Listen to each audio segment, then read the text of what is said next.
મિત્રો માં આશાપુરાના દર્શન કરીને અમે 30 કિલોમીટર મોરબી બાજુ અમે પાછા ફરી રહ્યા હતા। ત્યાં જ અમને ખૂબ જ સરસ મજાની એવી કેમ્પની વ્યવસ્થા જોવા મળી છે અને નાની સૂની નહીં બહુ જ મોટી વ્યવસ્થા છે। તો મને એવું થયું કે આપ લોકોને વ્યવસ્થા બતાવવી જોઈએ। તો જે કેમ્પના યુવાનો છે એમને જે નેતૃત્વ કરી રહ્યા છે ભાઈ આપણી સાથે જોડાઈ ગયા છે। સૌપ્રથમ તો આપનું અને આપના જે સમગ્ર યુવાનો મહેનત કરે છે બધાનું આરબી ન્યૂઝ સ્વાગત કરે છે। તમારું નામ કહેજો અને પછી આપણે ચાલતા જઈએ આગળ અને બધી જ વ્યવસ્થાની વાતચીત કરતા જઈએ। હું મનસુખભાઈ પટેલ, અમે કાદિયા નાનાના વાસીઓ છીએ અને આ કેમ્પની ખાસિયત એ છે કે ટોટલ તમામે તમામ 18 આલમ ભેગી થઈને કરે છે। વાહ રે વાહ। અને બીજી વસ્તુ એ તમને ખાસ કહી દઉં કે સતચંડી યજ્ઞ રાખ્યું છે। વાહ। અને સતચંડી યજ્ઞમાં અમે મહાજન સમાજ, આપણે ટોટલ સમજી લો પટેલ સમાજ કે બધા સમાજના અમે એક એક જોડી બેસાડવાના છીએ। વાહ રે વાહ, શું વાત છે। 18 વરણ 18 વરણમાં બરાબર। અને એમનો સંકલ્પ લઈ અને સતચંડી યજ્ઞ 3 દિવસ ચાલશે। અને આપણે ઘરે યજ્ઞ કરાવીએ તો આપણે એકલાને ફળ મળે, પણ અહીંયા તો લાખો માણસો માના દરબાર જાય છે। તો આપણે બેંકમાં જમા કરી દેવાની રીતે અમારી આખી ટીમે નક્કી કર્યું કે આપણે બેંકમાં જમા કરી દઈએ, ત્યાંથી લેશું। વાહ, શું વાત છે। ચાલો તો હવે આપણે ધીરે ધીરે આગળ વધતા જઈએ અને મને અહીંયાની બીજી ઘણી બધી વ્યવસ્થા અહીંયા મને જોવા મળે છે। તો અહીંયા તો લોકો માટે પ્રસાદની વ્યવસ્થા પણ છે। અંદાજે રોજ લોકો કેટલા પ્રસાદ લે? અમે ટોટલ આ કેમ્પ લગભગ 4-4.5 એકડમાં છે। ઓહો। અને અમે ટોટલ 1 લાખ માળનું ફૂટપ્રિન્ટ આવે, ફૂટફોલ આવે એવી રીતની બધી વ્યવસ્થા કરી છે। અરે વાહ। ચાલો તો આપણે માણસો જમે છે, શું માણસોને પ્રસાદ પીરસો છે એના વિશે વાત કરી। અહીંયા મિત્રો તમે જોઈ શકો છો કે ઘણા બધા લોકો પ્રસાદ લેતા હોય છે અને અંદાજે રોજના કેટલા 1000-2000 કેટલા માણસો પ્રસાદ લેતા હશે? લગભગ અમારી તૈયારી 15-20 હજાર માળની છે। વાહ રે વાહ, શું વાત છે। 24 કલાક ચાલુ રહેશે। વાહ વાહ વાહ। અને સવારના 6:30 વાગ્યાથી 10:30 વાગ્યા સુધી નાસ્તો ચાલે, ઇડલી વડા સાંભાર। વાહ રે વાહ। અને બપોર પછી 10:30 થી 3:30 વાગ્યા સુધી બપોરનું ફૂલ ભોજન, જેમ કે દાળ ભાત શાક રોટલી, ફરસાણ અને સ્વીટ। વાહ। અને 3:30 વાગ્યા સુધી ચાલે।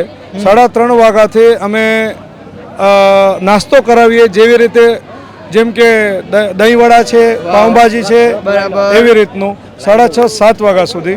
7 વાગ્યાથી અમે આ ફેરે નક્કી કર્યું છે કે ચાલતા માણસોને એનર્જી જોઈએ તો ખીચડી, બાજરાના રોટલા, જુવારીના રોટલા, રોટલી, એવું બધું કઢી અને સંભારિયા એવી રીતનું કરવાનું છે। એમ નહીં, અત્યારે પણ મને મસ્ત મજાનું ભોજન ગરમા ગરમ પીરસાતું હોય એવું નજરે પડી રહ્યું છે। તો આજે શું પીરસું છે? આજે અમે શું છે કે અમારે તૈયારી નહોતી, હજી રસોઈયા નથી આવ્યા, પણ આ તો અમારી લેડીઝ અને અમારા બધા સ્ટાફ, અમે બધા સ્વયંસેવકોએ તૈયાર કર્યું। શું વાત છે। હા, આજે બનાવ્યું એમ ને? વાહ રે વાહ। તો અમારે શું છે 18 તારીખે ઓપનિંગ છે કેમ્પનું, પણ અત્યારે તમે જોઈ રહ્યા છો કે લગભગ થઈ ગયું માતાજીની દયાથી। લગભગ અત્યારે 1500 થી 2000 માણસો ઓલરેડી જમી ચૂક્યા છે, પણ જગ્યા નથી। બરાબર, ચાલો તો હવે આપણે રસોડામાં જઈએ અને રસોડામાં શું વ્યવસ્થા છે ને એના વિશે વાતચીત કરીએ। એમ નહીં, તમે અંદાજે કેટલા વર્ષથી આ કાર્ય કરી રહ્યા છો? 3 વર્ષ કમ્પ્લીટ થશે। બરાબર, અને આને ગણતા 3 વર્ષ છે। 3 વર્ષ છે। વાહ રે વાહ। અને પાછળ હમણાં હું ચક્કર મારવા ગયો તો ઘણા બધા લોકોને સુવા માટેની પણ ઘણી બધી વ્યવસ્થા અહીંયા જોવા મળે છે। તો અંદાજે કેટલા માણસોને સુવાની વ્યવસ્થા હશે? અમે લગભગ 700 થી 800 માણસનો એક સાથે સુવાની વ્યવસ્થા રાખી છે। અને અમે 2 કલાકમાં એક ટર્ન ગણતા હોઈએ છીએ। 2 કલાકમાં એટલે પગપાળાવાળા માણસો 2 કલાક આરામ કરે, એનાથી વધારે ના કરે, તો 24 કલાકમાં 12 રાઉન્ડ પૂરા થાય, તો લગભગ 6 થી 7 હજાર માણસોનું આપણે સુવા માટેની વ્યવસ્થા કહી શકીએ। અને અહીંયા તો મસ્ત મજા, કેવું વિશાળ છે। મેં ઈ જ જોયું આવતા વેત કે મેં આટલો મોટો ડૂમ ક્યાંય નથી જોયો। એમ બધે પંખાની વ્યવસ્થા, કુલરની વ્યવસ્થા, અને ઝાડ તો નડતું હતું તો અંદર લઈ લીધું ડૂમની અંદર। વાહ રે વાહ। ચાલો આ બાજુ, અને આટલા તમે 3 દિવસ માટે કેમ્પ કરો છો, બરાબર?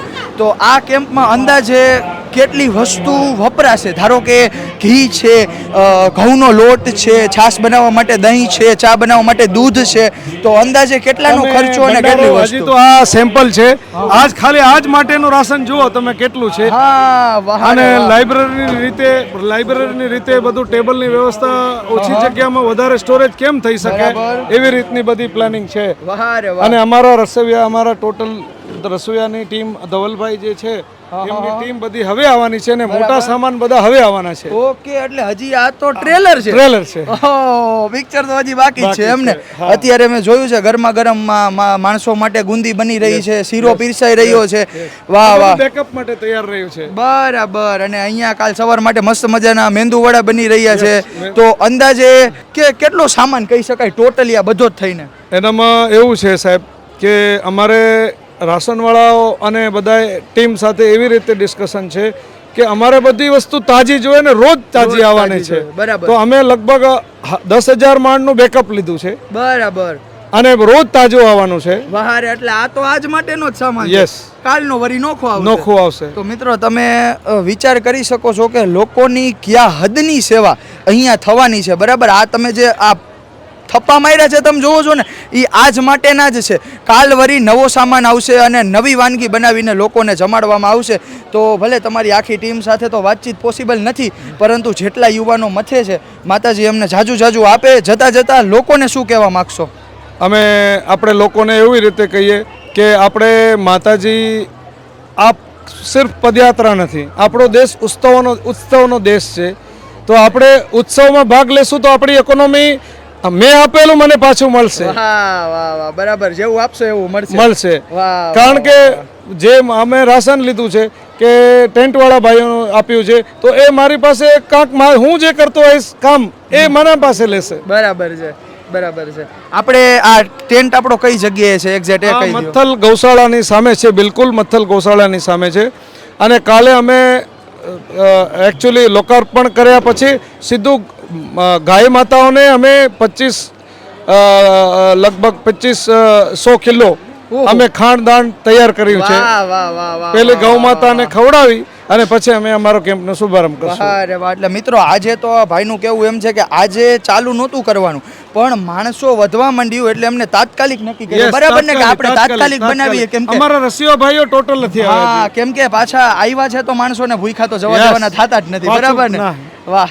તો કાલ તો હજી આનું ઓપનિંગ છે અને ઓપનિંગ સાથે જ 2500 કિલો ખાણ ગાયો માટે તૈયાર કર્યું છે અને એમને ખવડાવીને પછી આ લોકો માટે 3 દિવસ માટે ખુલ્લું મૂકવાનું છે. આવો, ખાવો, પીવો, આરામ કરો, જય મા આશાપુરા બોલો ને પોતાની યાત્રા કન્ટિન્યુ કરો. બરાબર ને? ખાસ વાત તમને કહી દઉં, ટોટલ કેમ્પોની અંદર અમે જોયું કે નાવાની વ્યવસ્થા બહુ ખૂબ ઓછી છે. તો અમે જેન્ટ્સ અને લેડીઝ માટે શવર કર્યા છે. વાહ રે વાહ, શાવરની વ્યવસ્થા. શવરની વ્યવસ્થા તમે જોઈ શકો છો. યસ. કારણ કે તમે શવર લેવાથી અડધું માંડ તાજું થઈ જાય. 100%. શું કહેશો વડીલ, આટલું મોટું આયોજન તમારી ટીમ કરે છે, આ ભાઈનો આટલો સહકાર છે, તમારી ટીમ મેમ્બરનો આટલો સહકાર છે? મેમ્બરની એટલી ઉત્સાહ આવે કે વાત પૂછો નહીં તમે, એટલી ઉત્સાહ આવે. હવે આવા હમણાં જે આવેલા એના 4 ગણા માણસો આવશે તો માતાજીની મહેરબાની ઉકરી જશે. બરાબર. હા, કાંઈ તૂટો નથી આવતો ને કાંઈ ઘટે નથી. માતાજીનું દીધેલું અને માતાજીને ભક્તોને આપવાનું છે. આપણે માતાજીનું દીધેલું એમના ભક્તોને આપવાનું છે. તો મિત્રો, આવો સરસ કાર્ય હોય ને તો વિડીયો મારફતે અમે તમને બતાવતા હોય તો આમના કાર્યને તમે ફિઝિકલી નો તમે બિરદાવી શકો ને તો કાંઈ વાંધો નહીં, પણ કમેન્ટ એક આમના માટે ખૂબ જ સરસ મજાનો કરજો. તો બોલીએ શ્રી આશાપુરા માતાજી જય.